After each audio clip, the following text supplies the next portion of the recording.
अरे भाभी, कितने प्रतिशत अंक आए थे तुम्हारे स्नातक में? 90%। हूँ, किताबी कीड़ा। असल जिंदगी में क्या काम आते हैं ये 90%? घर की रसोई में रोटियां गोल बनाने के लिए कोई डिग्री थोड़ी ही चाहिए होती है। दीप्ति ने अपने हाथ में पकड़ी हुई चाय की ट्रे को मेज पर रखा। उसकी उंगलियां एक पल के लिए कप की डंडी पर कसी, लेकिन उसने अपने चेहरे पर कोई भाव नहीं आने दिया। उसने बहुत ही शांति से चाय का कप सिमरन के सामने खिसकाया और बिना एक शब्द कहे वहां से पलटकर बाहर चली गई। सिमरन सोफे पर बैठी थी, अपने फोन की स्क्रीन पर उंगलियां चलाती हुई। अपने उसने दीप्ति को जाते हुए देखा और एक बहुत ही उत्साहपूर्ण तरीके से अपना मुंह बिचकाया। दीप्ति जब से इस घर में आई थी, ये सिलसिला एक दिनचर्या बन चुका था। उसकी शादी को 1 साल पूरा हो चुका था। राहुल एक निजी कंपनी में अच्छे पद पर था। सरोज देवी घर संभालती थी और सिमरन कॉलेज के द्वितीय वर्ष में थी। सच तो ये था कि सिमरन पिछले 2 सालों से द्वितीय वर्ष में ही थी। वह 2 बार फेल हो चुकी थी, लेकिन इस घर की दीवारों के भीतर इस विषय पर बात करना जैसे कोई बहुत बड़ा अपराध था। सिमरन की विफलताओं को सरोज देवी हमेशा ये कहकर ढक देती थी कि आजकल की पढ़ाई बहुत कठिन हो गई है या यूनिवर्सिटी वाले जानबूझकर नंबर काट लेते हैं। लेकिन जब बात दीप्ति की आती तो सरोज देवी के सुर बिल्कुल बदल जाते। सिमरन, दीप्ति को देखो, कितनी पढ़ी लिखी है, हमेशा अव्वल आती थी अपनी क्लास में। सरोज देवी कभी कभी अपनी बेटी को ताना मारते हुए कह देती थी, तो क्या माँ, पढ़ाई से थोड़ी जिंदगी चलती है? अब देख लो, इतनी डिग्रियां लेकर भी तो सारा दिन तुम्हारी रसोई में ही खटती है। क्या फायदा ऐसी पढ़ाई का? सिमरन तपाक से जवाब देती और सरोज देवी अपनी बेटी की इस बेतुकी बात पर सहमति में सिर हिला देती। हाँ बेटा, तू सही कहती है। औरत का असली काम तो घर संभालना ही होता है। सिमरन के मन में दीप्ति की शिक्षक और उसकी समझदारी को लेकर एक अजीब ही हीन भावना थी। वह जानती थी कि दीप्ति उससे कहीं ज्यादा काबिल है और इसी चिढ़ को वह हर रोज तीखे तानों के रूप में बाहर निकालती थी। एक दोपहर का वक्त था। घर का सारा काम खत्म करने के बाद दीप्ति अपने कमरे में बैठी एक उपन्यास पढ़ रही थी। उसे बचपन से ही किताबें पढ़ने का बहुत शौक था। तभी सिमरन कमरे के दरवाजे पर आकर खड़ी हो गई। क्या बात है, यहाँ किताबें पढ़ी जा रही है? इतना पढ़ोगी तो घर का काम कौन करेगा? शाम की चाय का वक्त हो रहा है, पता है ना? पीछे से सरोज देवी भी आ गई। हाँ बहू, किताबें तो बाद में भी पढ़ी जा सकती है, पहले घर की जिम्मेदारियां होती है। जाकर देखो, रसोई में दूध वाला आया होगा। दीप्ति ने चुपचाप अपनी किताब बंद की, उसे मेज पर सहेज कर रखा और बिना किसी शिकायत के उठकर रसोई की तरफ चली गई। उसे लगता था कि बहस करने से घर का माहौल खराब होगा और वह शांति बनाए रखना चाहती थी। कुछ दिन बाद दीप्ति के फ़ोन पर एक मैसेज आया। ये उसके कॉलेज के एक पुराने दोस्त का था। उसने बताया कि शहर की एक बहुत बड़ी और नामी कंपनी में सीनियर एनालिस्ट की जगह खाली है। दीप्ति का प्रोफाइल उस नौकरी के लिए बिल्कुल स्टिक था। दोस्त ने उसे तुरंत आवेदन करने की सलाह दी। दीप्ति की आंखों में एक चमक आ गई। उसने अपनी पुरानी फाइलों से अपना रिज्यूम निकाला और उसे ध्यान से देखा। रात के खाने की मेज पर जब सब लोग बैठे थे तो दीप्ति ने हिम्मत जुटाकर अपनी बात रखी। आज मेरे एक पुराने दोस्त का मैसेज आया था। एक बहुत अच्छी कंपनी में नौकरी का अवसर है। मैं सोच रही हूँ कि वहाँ आवेदन कर दूँ। डाइनिंग टेबल पर एकदम सन्नाटा छा गया। सिमरन ने सबसे पहले खामोशी तोड़ी। नौकरी और घर कौन देखेगा? क्या माँ इस उम्र में रसोई में खटेगी तुम्हारे लिए? सरोज देवी ने अपनी आधी खाई हुई रोटी प्लेट में रख दी। बहू, हमारे खानदान में औरतें बाहर धक्के नहीं खाती। यहाँ तुम्हें किस चीज़ की कमी है? सब छोड़ छाड़ कर नौकरी करने की क्या ज़रूरत आ पड़ी? दीप्ति ने राहुल की तरफ बहुत उम्मीद से देखा कि शायद वह उसका साथ देगा। राहुल ने पानी का घूंट पिया और बिना दीप्ति की आंखों में देखे कहा, दीप्ति, अभी कोई ज़रूरत नहीं है इन सब की। मेरी तनख्वाह से घर अच्छे से चल तो रहा है। तुम घर पर आराम करो। खामखा खुद को थकाने की क्या ज़रूरत है? दीप्ति ने गले में जैसे कोई कांटा सा चुभ गया। उसने कोई पलट कर जवाब नहीं दिया। उसने अपनी प्लेट की तरफ देखा और चुपचाप खाना खाने लगी। तीसरे दिन की बात है। सिमरन की एक खास सहेली नेहा घर आई हुई थी। दोनों लड़कियां सिमरन के कमरे में बैठी गपशप कर रही थी। दीप्ति उनके लिए ट्रे में नाश्ता और कोल्ड ड्रिंक लेकर जा रही थी। कमरे का दरवाज़ा थोड़ा खुला था। दीप्ति के कदम दरवाजे के बाहर ही ठिठक गए। यार सिमरन, तेरी भाभी को देख, उन्होंने तो यूनिवर्सिटी टॉप किया था ना, फिर वो ऐसे घर में क्यों बैठी हैं? नेहा पूछ रही थी। अरे तो क्या हुआ, नौकरी थोड़ी ही करती है, सिमरन ने हंसते हुए कहा। क्यों, इतनी अच्छी डिग्री है, वो काम क्यों नहीं करती?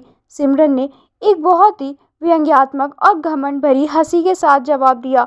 करने देते हैं क्या घर वाले? भाई ने साफ मना कर दिया है, और वो भी बेचारी डरपोक है, जो भाई और माँ कहते हैं सिर झुकाकर मान लेती है। पढ़ी लिखी बेवकूफ़ है और कुछ नहीं। करने देते हैं क्या घर वाले? यह एक वाक्य दीप्ति के सीने में किसी तेज धार वाले तीर की तरह उतर गया। उसके हाथों में पकड़ी हुई ट्रे हल्की सी कांपी, लेकिन उसने खुद को संभाला।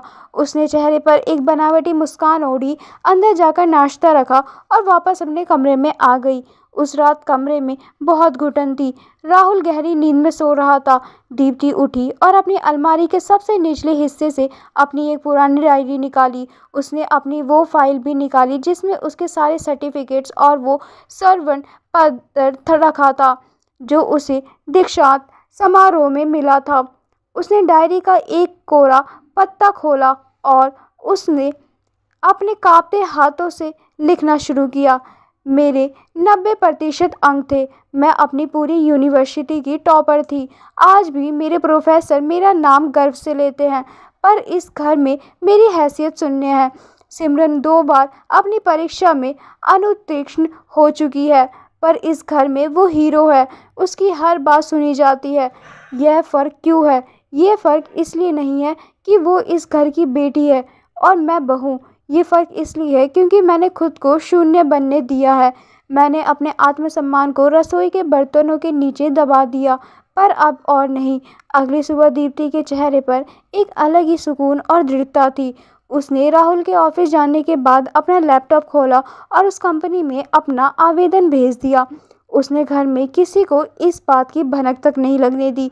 2 दिन बाद उसे इंटरव्यू के लिए बुलावा आ गया।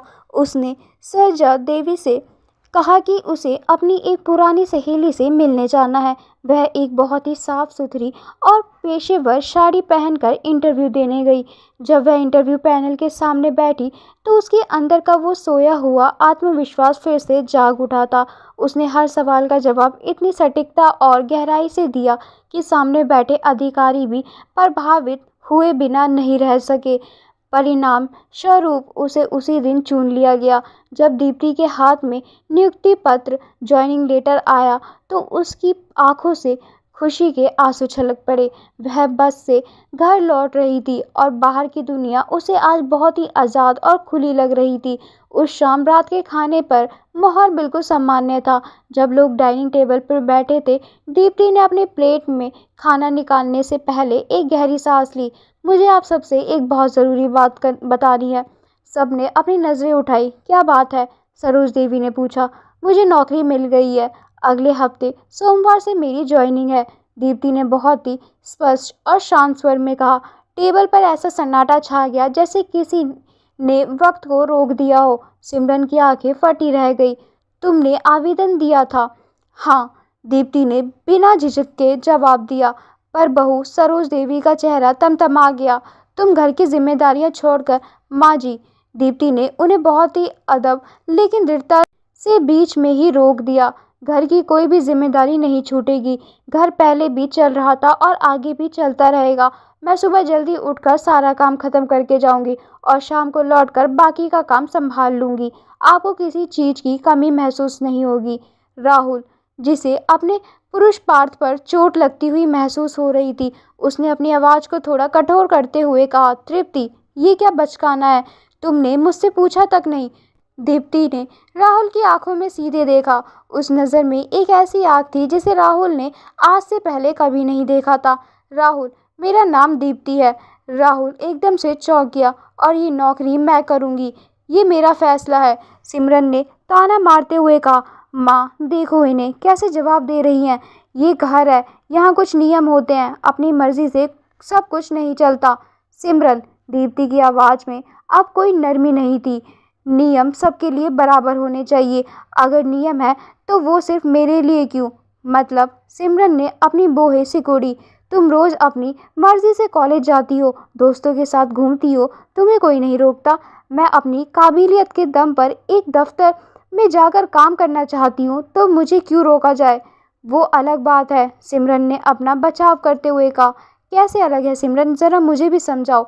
दीप्ति ने एक ऐसा तीखा सवाल किया जिसका सिमरन के पास कोई जवाब नहीं था। सिमरन मुंह बनाकर वहां से उठकर अपने कमरे में चली गई। सरोज देवी भी बिना कुछ खाए उठ गई। रात को जब राहुल कमरे में आया तो उसका चेहरा उतरा हुआ था। दीप्ति, माँ बहुत नाराज है तुम्हारी इस हरकत से। हाँ राहुल, मुझे पता है कि वो नाराज होंगी। तुमने बिना बताए इतना बड़ा कदम उठा लिया, किसी को अहमियत ही नहीं दी। राहुल, दीप्ति ने अपने बाल संवारते हुए बहुत ही शांत लहजे में कहा। मैंने बताया था, मैंने सबसे पहले इस घर में ही बात रखी थी। तुम सबने बिना मेरी ज़रूरत समझे मुझे साफ मना कर दिया। अगर मैं दोबारा पूछती तो क्या तुम मुझे अनुमति दे देते? नहीं ना, तो फिर मैंने दोबारा पूछना ज़रूरी नहीं समझा। राहुल के पास इस तर्क का कोई जवाब नहीं था। वह चुपचाप बिस्तर पर बैठ गया। राहुल, मैं तुमसे एक बात पूछना चाहती हूँ। पूछो। जब मैंने पहली बार नौकरी की बात की थी तो तुमने मुझे तुरंत मना क्यों कर दिया था? क्या तुम्हें मेरी काबिलियत पर शक था? नहीं, वो बस माँ को ये सब पसंद नहीं है इसलिए। माँ को? हमेशा माँ को? दीप्ति ने एक ठंडी सांस ली। राहुल, मैं भी इस घर का हिस्सा हूँ, मेरी भी कुछ भावनाएं हैं, कुछ सपने हैं, कुछ ज़रूरतें हैं। क्या इस घर में मेरी इच्छाओं का कोई मोल नहीं है? राहुल की आंखें शर्म से नीचे हो गई। वह जानता था कि दीप्ति सही कह रही है, लेकिन उसकी अपनी माँ के खिलाफ जाने की हिम्मत कभी नहीं हुई थी। जाने दो राहुल, अब बहस का कोई फ़ायदा नहीं है। मैं नौकरी करूँगी और घर भी बहुत अच्छे से संभालूंगी, तुम बस देखते रहना। अगले सोमवार से दीप्ति की एक नई और बहुत ही कठिन दिनचर्या शुरू हो गई। वह सुबह ठीक 5 बजे उठ जाती, सबसे पहले नहा धोकर रसोई में जाती, सबके लिए नाश्ता तैयार करती, दोपहर के लिए राहुल और अपना टिफ़िन पैक करती और सरोज देवी के लिए दिन का खाना बनाकर हॉट बॉक्स में रख देती। घर की सफाई करके वह ठीक 8:30 बजे अपने दफ्तर के लिए निकल जाती। दफ्तर में उसकी काबिलियत का लोहा सब मानते थे। वह अपने हर काम को बहुत ही बारीकी और पूरी मेहनत से करती थी। शाम को 7 बजे जब वह लौटती तो उसके शरीर का पोर पोर दर्द कर रहा होता था, लेकिन वह सोफे पर बैठने के बजाय सीधे कपड़े बदल कर रसोई में घुस जाती और रात का खाना तैयार करती। उसने एक दिन भी घर के किसी काम में कोई कोताही नहीं बरती। सरोज देवी दिन भर सोफे पर बैठी रहती थी। वो दीप्ति को सुबह से लेकर रात तक कोल्हूस के बैल की तरह खटते हुए देखती थी, लेकिन उन्होंने कभी आगे बढ़कर मदद का एक हाथ नहीं बढ़ाया। वो बस चुपचाप देखती रहती थी कि यह लड़की कब टूटेगी और कब हार मानकर घर बैठ जाएगी। पर दीप्ति टूटने वाली मिट्टी की नहीं बनी थी। करीब 1 महीने बाद सिमरन की परीक्षाएं नज़दीक आ गई। ये उसका तीसरा प्रयास था। अगर वह इस बार भी अनुत्तीर्ण हो जाती तो उसे यूनिवर्सिटी से निकाल दिया जाता। घर में तनाव का माहौल था। सिमरन घबराई हुई थी। रात के 11 बज रहे थे। दीप्ति अपने कमरे से पानी पीने के लिए बाहर निकली। उसने देखा कि सिमरन के कमरे की बत्ती अभी तक जल रही है।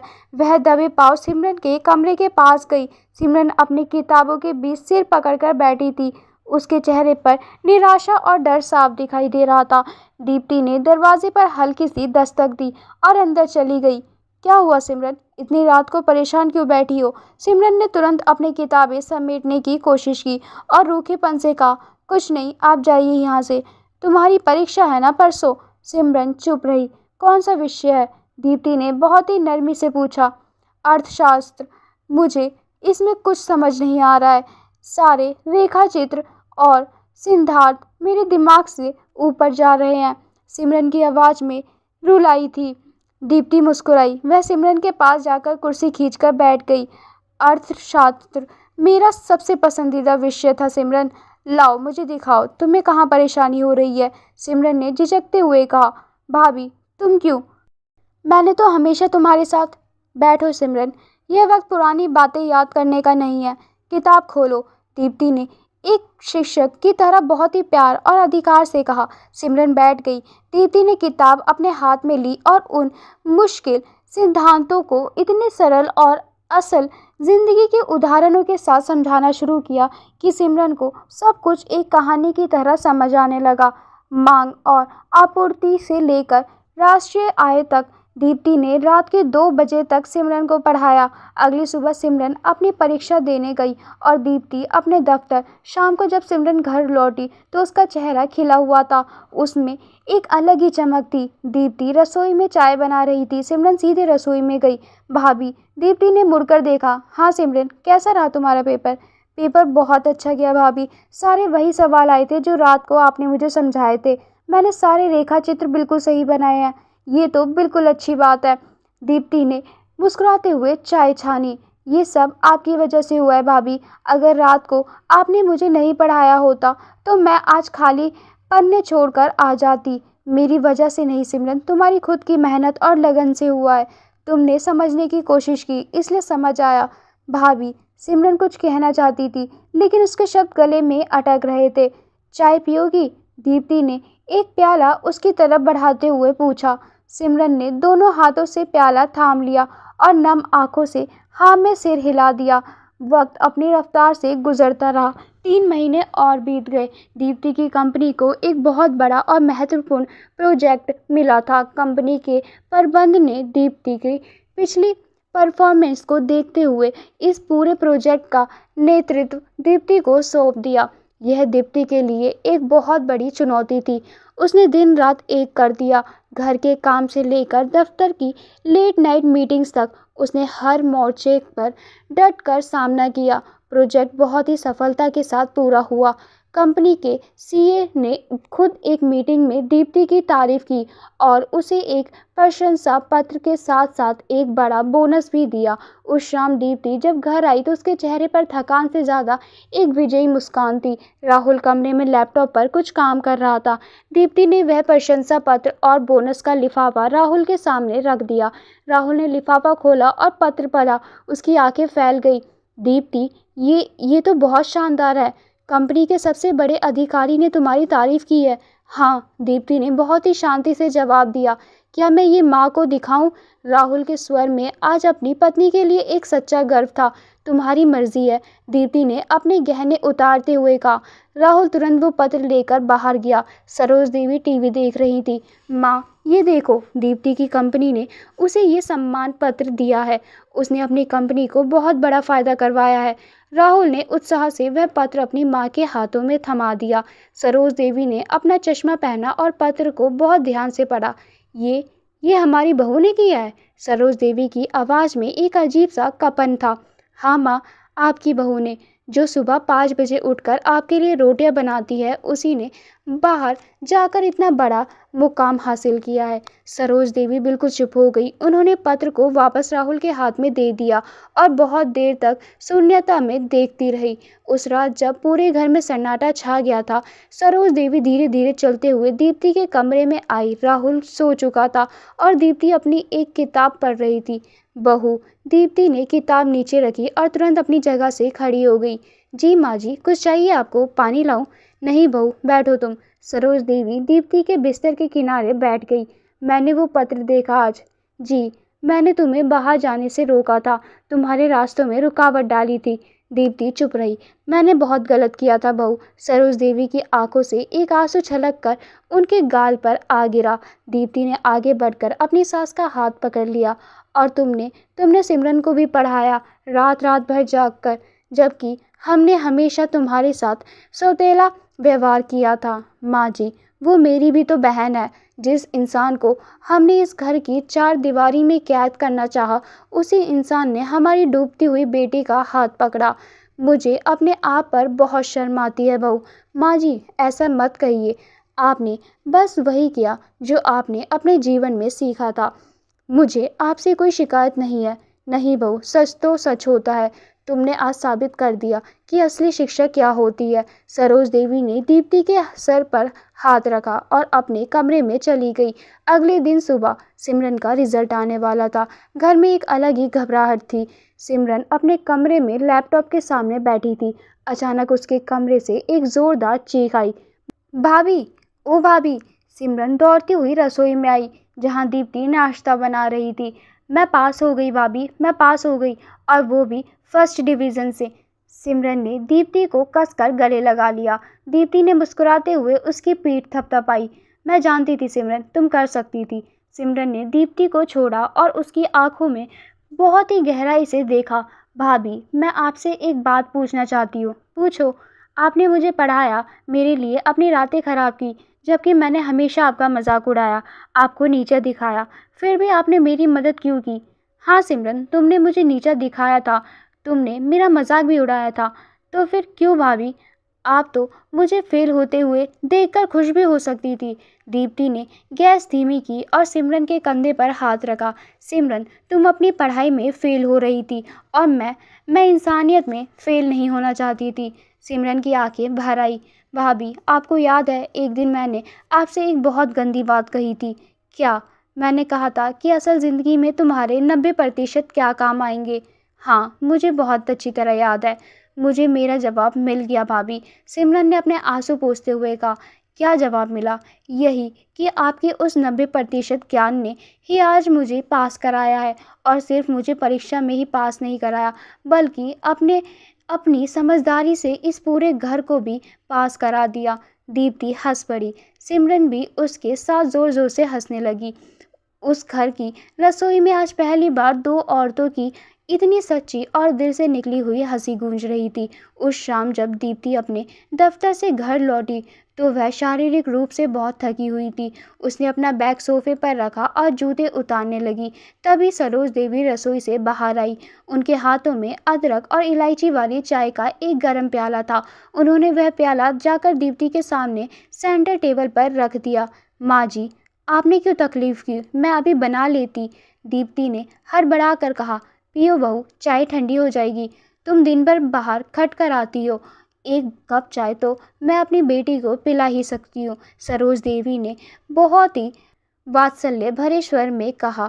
दीप्ति ने चाय का प्याला उठाया। उसने पहली चुस्की ली। चाय का स्वाद आज कुछ अलग ही मीठा और सुकून देने वाला था।